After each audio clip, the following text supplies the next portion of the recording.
মুহাম্মাদ আল্লাহুম্মা সাল্লি আলা মাওলানা মুহাম্মাদ ওয়া আলা আলি সাইয়্যিদিনা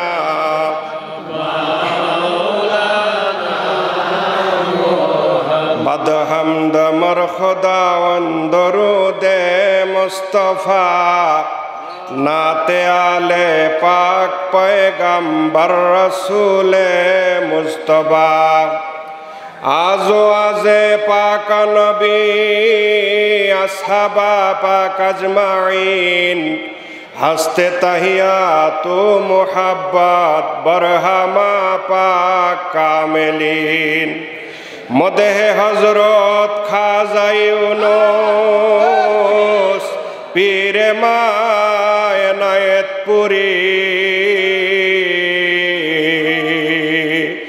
मदेह हजरत खाजा यूनुस पीर मायनायतपुरी आफ्ताबे दीने मुहम्मद माताबे मारहबरी अल्लाहुम्मा सल्ले अला सय्यिदिना मौलाना मुहम्मद वाला आले सय्यिदिना मुहम्मद अल्लाहुम्मा सल्ले अला सय्यिदिना मौलाना मुहम्मद व अला आले सय्यिदिना मौलाना मुहम्मद। सम्मानित हाजिरिन, আমার জাকের ভাই জাকের ভগ্নীগণ, আল্লাহ পাকের দরবারের লক্ষ কোটি শুকরিয়া জানাই। আল্লাহ পাক আখেরি জামানায় তার শ্রেষ্ঠতম বন্ধু, শ্রেষ্ঠতম ওলি, আমাদের রাহবর, আমাদের আকা, আমাদের সাহেব, আমাদের দস্তগীর, যিনি আরেফে কামেল মুর্শিদে মোকাম্মেল হজরত শাহনশাহ খাজা শাহ মোহাম্মদ ইউনুস আলী এনায়েতপুরি নকশবন্দি মুজাদ্দিদি আল চিশতি ওয়াল কাদরি কুদ্দুস আসিরহুল আজিজ, তেনার 110তম পরম পবিত্র ওরস শরীফে আমাদেরকে সশরীরে বিশ্ব শান্তি মঞ্জিল এনায়েতপুর শরীফে হাজির হয়ে ওরস শরীফের বিশাল জামাতে জুমার নামাজ আদায় করার জন্য তৌফিক ভিক্ষা দিয়েছেন। আল্লাহ পাকের দরবারে শুকরিয়া আদায় করি, আলহামদুলিল্লাহ। নবীজি এবং তেনার পুত পবিত্র আহলে বায়াতগণের উপর অগণিত দরুদ ও সালাম মহব্বতের সাথে পড়েন সাল্লাল্লাহু আলাইহি ওয়াসাল্লাম। আপনাদেরকে সাথে নিয়ে লক্ষ লক্ষ কোটি কোটি কদম বসে আরজ করি, যিনি বাংলা আসামের অগণিত মানুষের নয়নের মণি, আরেফে কামেল মুর্শিদে মোকাম্মেল, যিনি বিশ্ব শান্তির মহাসাধক, তাপসকল শিরোমণি হজরত খাজা বাবা শাহ মোহাম্মদ ইউনুস আলী এনায়েতপুরি নকশবন্দি মুজাদ্দিদি আল চিশতি আল কাদরি কুদ্দুস আসিরহুল আজিজ, দরদি বাবাজানের পবিত্র কদম মোবারকে অগণিত কদম বসে আরজ করি, আল্লাহ পাক তেনার পাক আত্মার হুজুরে অনন্ত রহমত, অনন্ত করুণা, অনন্ত শান্তি আবাদ আলামতক বর্ষণ করুন, মহব্বতে বলেন আমিন। বাবার যোগ্য উত্তরসূরি, বাবার পাক প্রতিনিধি, বাবার যোগ্য প্রতিনিধি, বাবার যোগ্য উত্তরসূরি, বাক্য সিদ্ধ মহাপুরুষ, আমাদের পরম শ্রদ্ধার পরম পূজনীয় হজরত সাজ্জাদ নশীন হুজুর পাক এনায়েতপুরি মাদ্দাজিল্লুহুল আলী, তেনার কদম মোবারকে অগণিত কদম বসি, খাজা হুজুর আনগণের কদমে অগণিত কদম বসে আরজ করি। মোহতারাম হাজিরিন, সপ্তাহের শ্রেষ্ঠ একটা দিন পবিত্র জুমার দিনে আল্লাহ পাক আমাদেরকে খাজা এনায়েতপুরীর কদমে, তেনার দরবার শরীফে, তেনার ওরস শরীফের জামাতে, এই পবিত্র মেরাজের চাঁদ, এই মেরাজের চাঁদের জুমাতে আল্লাহ পাক তার বন্ধুর কদমে আমাদেরকে বাংলা আসামের বিভিন্ন প্রান্ত থেকে একত্রিত হয়ে জুমা আদায় করার জন্য তৌফিক ভিক্ষা দিয়েছেন। আপনারা খুশি না বেজার? যদি খুশি থাকেন এনায়েতপুর শরীফের আকাশ বাতাসকে প্রকম্পিত করে শুকরিয়া আদায় করেন আলহামদুলিল্লাহ। মহব্বতের সাথে পড়েন আলহামদুলিল্লাহ। দুরূদ শরীফ পড়েন আল্লাহুম্মা সাল্লি আলা সাইয়্যিদিনা মাওলানা মুহাম্মাদ ওয়া আলা আলি সাইয়্যিদিনা মাওলানা। আর মহব্বতে পড়েন আল্লাহুম্মা সাল্লি আলা সাইয়্যিদিনা মাওলানা মুহাম্মাদ ওয়া আলা আলি সাইয়্যিদিনা মাওলানা মুহাম্মাদ। মুহতারাম হাজিরিন, পবিত্র মেরাজের এই চাঁদে প্রথম জুমার দিনে আপনাদের জ্ঞাতার্থে সবিনয় অনুরোধ করি, আপনাদের খেদমতে আরজ করি, যুগ শ্রেষ্ঠ এমন একজন কামেলে মোকাম্মেলে ওলি আল্লাহর কদমে হাজির হয়েছেন। আমি যুগ শ্রেষ্ঠ এমন একজন কামেলে মোকাম্মেলে ওলি আল্লাহর কদমে হাজির হয়েছি। হযরতে মুজাদ্দিদ আল ফেসানি রহমাতুল্লাহ আলাইহির পরে আখেরি জামানায় কিয়ামতের আগ পর্যন্ত এত বড় ওলি আল্লাহ পাক আর দুনিয়াতে পাঠাবেন না। সুবহানাল্লাহ। সেই পীর খাজা এনায়েতপুরী, সেই পীর খাজা এনায়েতপুরী। আমরা সেই পীরের মুরিদ, আমরা সেই পীরকে ভালোবাসি, অন্তর থেকেও ভালোবাসি, অন্তর থেকেও মহব্বত করি, বাহ্যিকভাবে ভালোবাসি, বাহ্যিকভাবে মহব্বত করি। যে মহব্বতে ঈমান পরিপূর্ণ হয়, যে মহব্বতে ঈমান তরতাজা হয়, আমরা সেই ভালোবাসাই খাজা এনায়েতপুরীকে করি। ঠিক কিনা বলেন?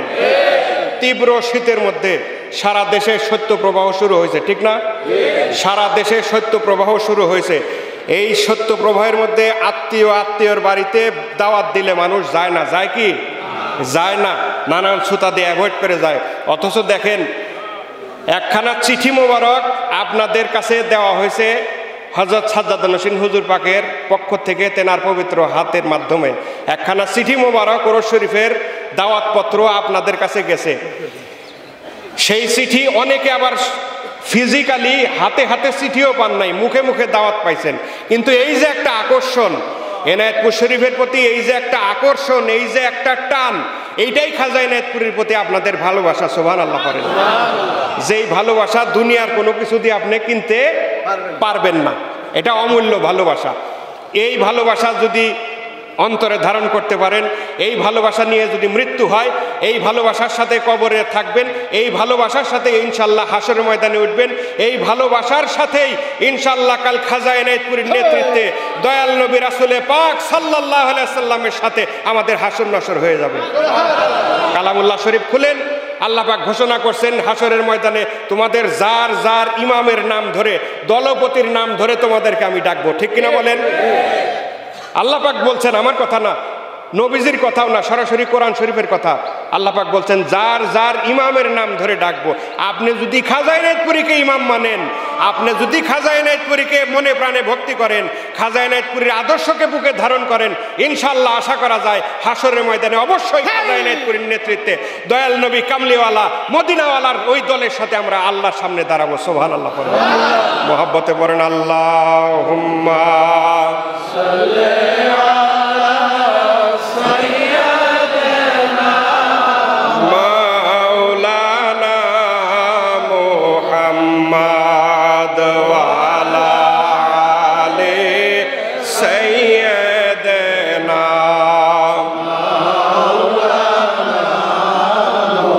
আর মহব্বতে পড়েন আল্লাহুম্মা সাল্লি আলা সাইয়্যিদিনা মাওলানা মুহাম্মাদ ওয়া আলা আলি সাইয়্যিদিনা মাওলানা মুহাম্মাদ। আমার সম্মানিত জাকের ভাই এবং বোনেরা, বললাম খাজা এনায়েতপুরীকে ভালোবাসেন, তেনার আকর্ষণে, তেনার ফায়েজে ইত্তেহাদিতে, তাওয়াজ্জুহ ইত্তেহাদিতে আপনি আমি দরবার শরীফে হাজির হয়েছি। তাওয়াজ্জুহ ইত্তেহাদিটা কিভাবে আসে, তাওয়াজ্জুহ ইত্তেহাদিটা আমাদের মাধ্যমে আমাদের পর্যন্ত কিভাবে আসে যদি জানতে চান, রাসূলুল্লাহর হাদিস খুলেন, রাসূলুল্লাহর হাদিস খুলেন, সহিহ হাদিস, লম্বা হাদিস, আমি সামারি বলতেছি।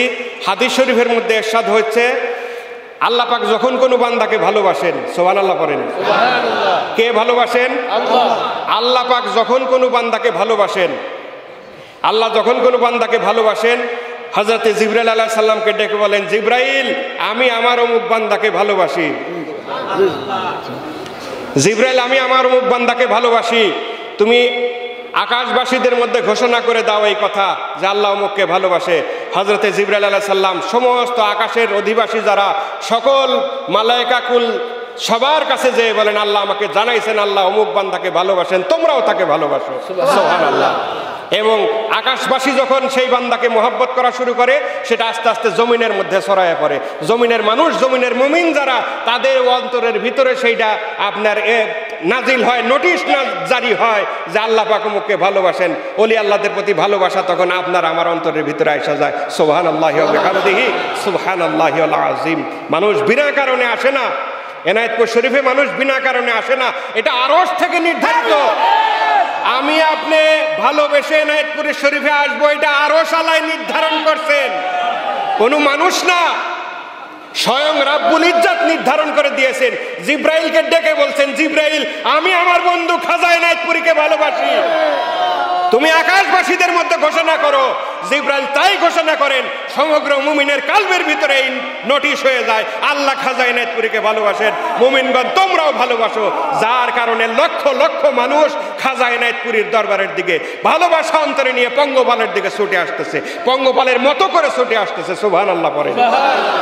মুহতারাম হাজিরিন, এই ভালোবাসা বিনা কারণে হয় না, ভালোবাসার পিছে যুক্তি আছে, ভালোবাসার পিছে দলিল আছে, ভালোবাসার পিছে স্বয়ং আল্লাহ রাব্বুল আলামিন আছেন। সুবহানাল্লাহ পড়েন, মুহাব্বতে পড়েন আল্লাহুম্মা সাল্লি আলা সাইয়্যিদিনা মাওলানা মুহাম্মদ আলা আলি সাইয়্যিদিনা মাওলানা মুহাম্মদ আল্লাহুম্মা সাল্লি আলা সাইয়্যিদিনা মাওলানা মুহাম্মদ ওয়া আলা আলি সাইয়্যিদিনা মাওলানা মুহাম্মদ। মুহতারাম হাজিরিন, তাইলে পীরের প্রতি ভালোবাসা, সেই পীর যদি হয় খাজা এনায়েতপুরীর মতো কামেলে মোকাম্মেল ওলি আল্লাহ, এটা নির্ধারণ কে করছেন? মুহাব্বতে বলেন কে করছেন? আরো জোরে বলেন কে করছেন?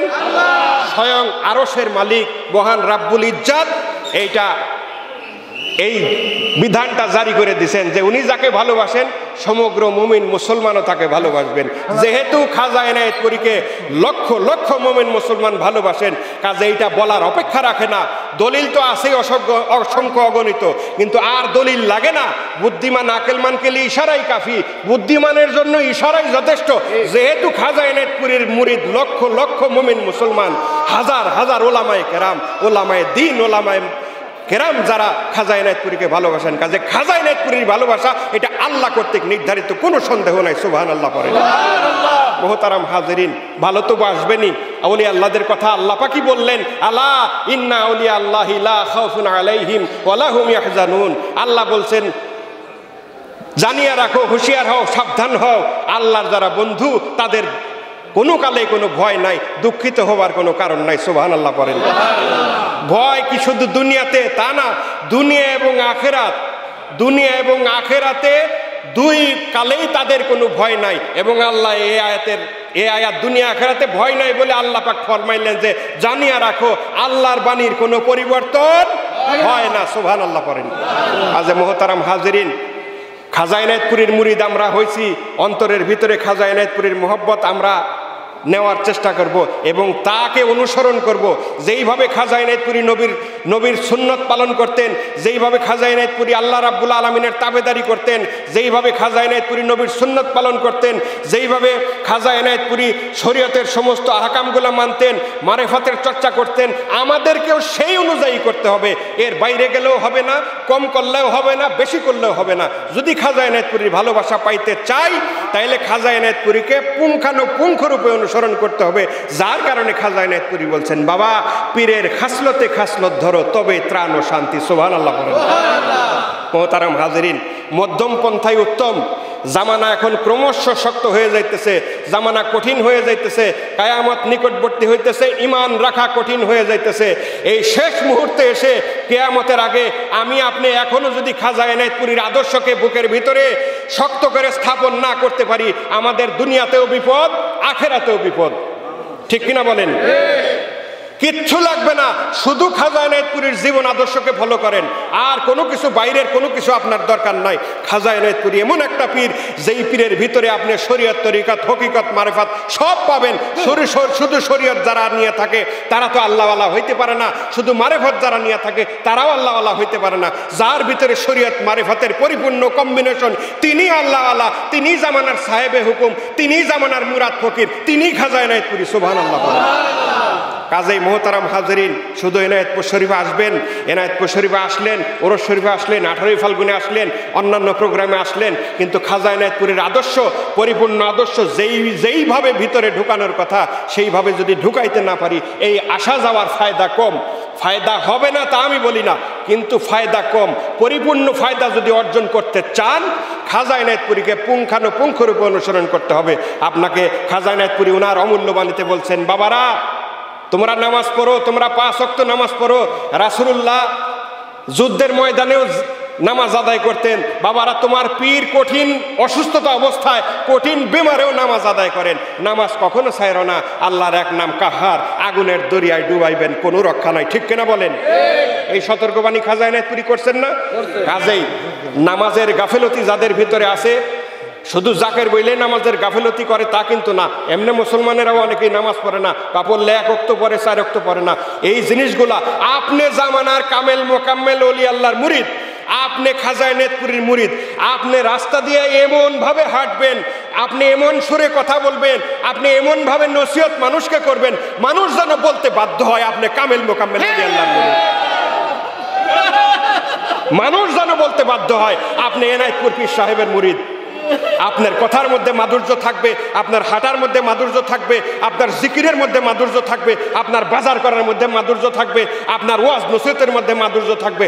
সোজা কথা, মিষ্টভাষী আপনাকে হইতে হবে। খাজা এনায়েতপুরী এমন একজন পীর যিনি বাবা ছাড়া কাউকে কোনো সময় কথা বলেন নাই। ঠিক কিনা বলেন? এই আদর্শগুলো আমাদের মধ্যে ঢুকাইতে হবে। জামানা শেষ হয়ে আসতেছে। মেরাজের মেরাজ মাসের প্রথম শুক্রবার আমরা অতিবাহিত করলাম। এর অর্থ হইল আমাদের জীবন থেকে একটা শুক্রবার কিন্তু চিরদিনের জন্য নাই হয়ে গেল। ঠিক কিনা বলেন? এমনি ভাবে প্রত্যেক নিঃশ্বাসে আমাদের সময় কমে আসতেছে, প্রত্যেক নিঃশ্বাসে আমাদের সময় কমে আসতেছে। মোহতারাম হাজিরিন, এই সময় অমূল্য জীবন, খাজা বলছেন অমূল্য জীবন স্বপ্নের মতো চলে যাইতেছে। আপনারা হুঁশ করেন, পবিত্র আল্লাহর নাম অন্তরের ভিতরে দাগ করে মরেন, তাইলে আবাদ তাক অনন্তকাল সুখ শান্তিতে আপনারা থাকতে পারবেন।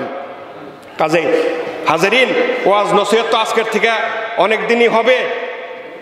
শুক্র, শনি, রবি, সোম 4 দিনই ওয়াজ হবে ইনশাল্লাহ। আপনারা ওলামায়ে কেরামের মুখে অনেক কথাই শুনতে পারবেন। আমি শুধু হিন্টস দিয়ে যাইতেছি যে আপনারা এমন একজন পীরের মুরিদ, আমার আপনার আচরণের কারণে এই পীর যেন সমাজের দুর্নাম বদনামের তলে না পড়ে। যার কারণে খাজা এনায়েতপুরী বলছেন, বাবারা তোমরা এমন কোনো কাজ করো না যার কারণে আল্লাহর দরবারে হাসরের ময়দানে আমার মুখ দেখাইতে আমি লজ্জিত বোধ করি। এমন কোনো কাজ তোমরা করো না। মোহতারাম হাজিরিন, আল্লাহ পাক খাজা এনায়েতপুরীকে পরিপূর্ণ অনুকরণ করার তৌফিক আমাদেরকে এনায়েত করুক। মহব্বতে বলেন আমিন, চিল্লায় বলেন আমিন।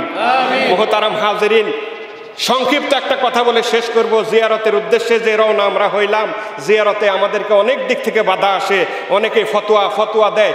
এমন সব মানুষ যাইয়া, সাধারণ মানুষ, জাকের ভাই ভ্যান চালায়, জাকের ভাই মাথায় করে বোঝা পায়, তার কাছে যাইয়া মৌলভী সাহেবরা ফতোয়া দেয়। আমাদের কাছে তো আসে না, তার কাছে যে জাকের ভাইয়ের কাছে ফতোয়া দেয়, যে ফতোয়ার ফও বুঝে না। তার কাছে যায় ফতোয়া দেয়, নানান উল্টা পাল্টা ফতোয়া। জিয়ারত করা যদি না জায়েজই হইতো, রাসূলুল্লাহ কেন বললেন মান যারা কাবরি ওয়াজাবাত লাহু শাফাআতি? সুবহানাল্লাহ পড়েন। যে আমার রওজায় আতাহার জিয়ারত করবে তাকে শাফায়াত করা আমি নবীর প্রতি ওয়াজিব হয়ে যাবে। সুবহানাল্লাহ পড়েন। হাদিস দেখায় তারা যে রাসূলুল্লাহ কবর জিয়ারতে যাইতে না করছেন, কেন পরবর্তী হাদিসটা দেখাইতে পারো না?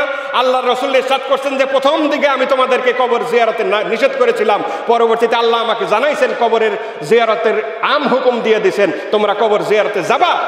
কবর জিয়ারতে গেলে তোমাদের আখিরাতের কথা স্মরণ হয়, এই জন্য কবর জিয়ারতে যাবা। এইটা তো আপনি বলেন না, আপনি শুধু আগেরটা দিয়েই জিয়ারতে মানা করেন। জাকের ভাইরা আসে আর ফতোয়া জারি করেন। ইমাম শাফি রহমতুল্লাহ আলাইহি, একটা কথা মনে পড়লো, ইমাম শাফি রহমতুল্লাহ আলাইহি, দেখেন কথার পৃষ্ঠে কথা আসে। ইমাম শাফি রহমতুল্লাহ আলাইহি শাফি মাযহাবের ইমাম, উনি উনার কিতাবের মধ্যে লিখছেন, আমি যখন কোনো মুসিবতের মধ্যে পড়তাম, ইমাম শাফি বলতেছেন, আমি যখন কোনো মুসিবতের মধ্যে পড়তাম আমি দৌড়াই ইমাম আবু হানিফা রহমতুল্লাহ আলাইহির রওজায় চলে যাইতাম। আমি দৌড়াই ইমাম আবু হানিফার মাজারে চলে যাইতাম, সেখানে 2 রাকাত সালাত আদায় করে ইমাম আবু হানিফাকে ওসিলা করলে আল্লাহর দরবারে দোয়া করতাম, আল্লাহর সাথে সাথে আমার সেই দোয়া কবুল করতেন। ইমাম শাফি আলেম ছিলেন না? অবশ্যই অবশ্যই। তারা তো মানে হাফেজে হাদিস ছিলেন। শুধু আলেম বললে তো ভুল হবে। উনাদের বর্তমান জামানার আলেম, উনাদের একটা জুতার কণার ধুলির সমান তো দাম নাই আল্লাহর দরবারে। তো উনারা আলেম ছিলেন না? উনারা ফতোয়া জানতেন না? কাজে ফতোয়ায় বিভ্রান্ত হবেন না, ফতোয়ায় বিভ্রান্ত হবেন না। আপনারা এই হক বাণীগুলা দুনিয়ার সব জায়গায় প্রচার এবং প্রসারের ব্যবস্থা করেন। আল্লাহ তৌফিক দিলে আবার কথা হবে, আবার দেখা হবে ইনশাল্লাহ। আপনারা ধৈর্য ধরে থাকেন। ওরস শরীফে প্রত্যেক দিনই ইনশাল্লাহ যোগ্য যোগ্য ওলামায়ে কেরামগণ আপনাদেরকে ওয়াজ নসিহত করে শোনাবেন। আমি জোরে কথা বললাম, চিল্লায় কথা বললাম, খাজাও তার প্রতিনিধি আমাকে যেন দয়া করে মাফ করেন। শুধুমাত্র পীরের হুকুম পালন করলাম। আল্লাহ হায়াতে রাখলে আবার দেখা হবে, আবার কথা হবে। ও আখিরু দাওয়ানা আলহামদুলিল্লাহি রাব্বিল আলামিন। আসসালামু আলাইকুম ওয়া রাহমাতুল্লাহি ওয়া বারাকাতুহু। অত্যন্ত মুহাব্বতের সাথে দাঁড়ায় নবীজিকে সালাম জানান। ইয়া নবী সালামু আলাইকা, ইয়া রাসূল সালাম আলাইকা, ইয়া হাবিব সালাম আলাইকা, সালাওয়াতুল্লাহ আলাইকা। নবী আপনাকে সালাম, বংশধর আসহাবে তামাম, মুহাম্মদ আপনার মধুর নাম, শাফায়াত মোদের মনস্কাম। ইয়া নবী সালামু আলাইকা, ইয়া রাসূল সালামু আলাইকা, ইয়া হাবিব সালামু আলাইকা, সালাওয়াতুল্লাহ আলাইকা। জিবরাইল ডাকেন বারে বার, খুলে দাও আসমানের দুয়ার। এসেছেন